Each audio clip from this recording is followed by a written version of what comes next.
The last bus. Min checked his watch. 11:45 p.m. Too late for a taxi, too broke for a rideshare. He sighed, pulling his jacket tighter against the cold night air. The last bus of the night would be here soon, and he had no choice but to take it. The street was quiet, almost unnervingly so. Normally, there would still be a few stragglers, late-night workers, drunk university students, maybe even a stray cat picking through the garbage. But tonight, nothing. The silence pressed against his ears, making his own breathing sound too loud. The streetlight above flickered. A faint hum filled the air. Headlights appeared from the distance, their glow hazy in the mist creeping along the road.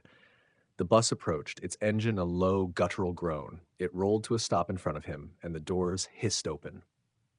It was an old model, older than any bus Min had ever seen, the kind with faded leather seats and brass poles that looked like they belonged in another decade. The route number was missing, replaced by a dim, flickering 0. He hesitated. He had taken this route before, but he didn't remember ever seeing this bus. Still, he had no other way home. He stepped inside. The driver barely acknowledged him. His face was obscured by the shadow of his cap, and his uniform looked worn, like an old photograph beginning to fade. The air inside was cold, carrying the faint scent of dust and something else, something damp, metallic. Min swiped his card against the reader. No beep, no sound at all. The driver didn't react, only giving a slow, deliberate nod. Min hurried to find a seat. The passengers. The bus was not empty. At first, he thought the passengers were just sleeping, their heads bowed, hands folded neatly in their laps. But something was off. Their clothes looked outdated. A woman in a floral dress that belonged in the 1950s. A man in a stiff, dusty suit. An old lady clutching a purse in her lap, her white-gloved fingers curled unnaturally tight around it. None of them moved. None of them blinked. Min swallowed hard and took a seat near the middle, trying to ignore the eerie silence. He pulled out his phone.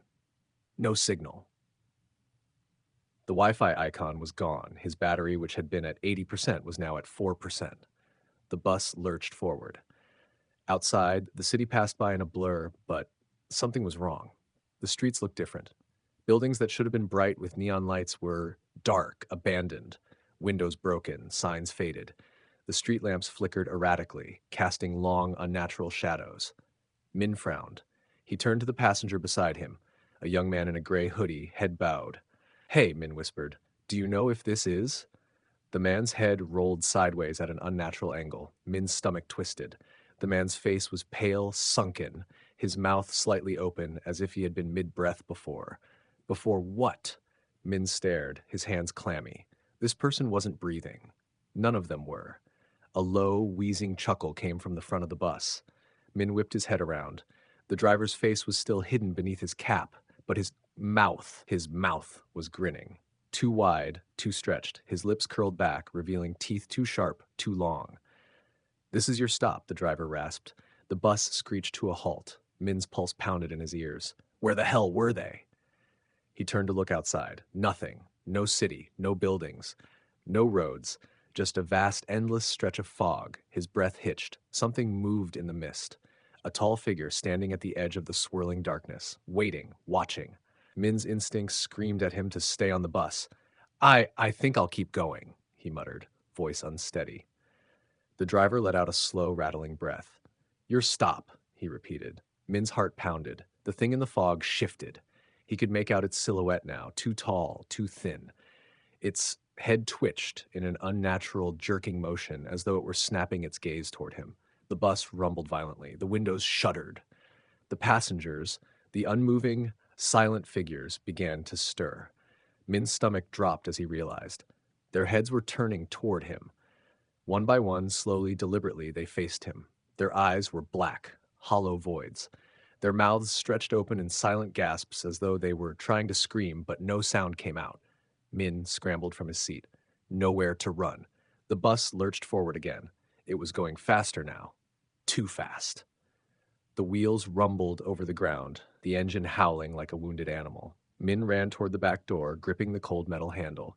He pulled, shoved, kicked, but it wouldn't budge. He spun around. The driver was still grinning. Min's breath caught in his throat. The passengers were standing now. Their movements were jerky, wrong. as if they were being pulled by invisible strings. Their mouths still gaped open in that soundless, awful scream. The lights inside the bus flickered. The windows were gone. No city outside, no streets, just an endless tunnel of darkness, stretching infinitely in every direction. Min stumbled back. His pulse roared in his ears. "What do you want?" he screamed. The driver let out a deep, guttural laugh.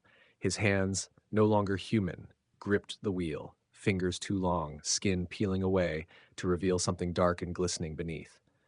"You boarded," the driver whispered, his voice a distortion of echoes. "Now you belong." The bus jerked violently. Min slammed against a seat, gasping for breath. The passengers moved closer. Their hands reached out. Cold, stiff fingers clawed at his jacket, his arms pulling him toward them. Min thrashed, kicking, screaming.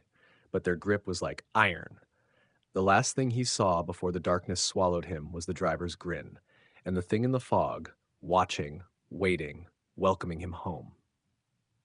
1 week later, a new passenger stood at the deserted bus stop, shivering in the cold night air. The city was quiet. The streetlight flickered. A faint hum filled the air. Headlights appeared in the distance. The bus pulled up, doors hissing open. Inside, a young man in a gray hoodie sat unnaturally still, his head bowed. The driver grinned.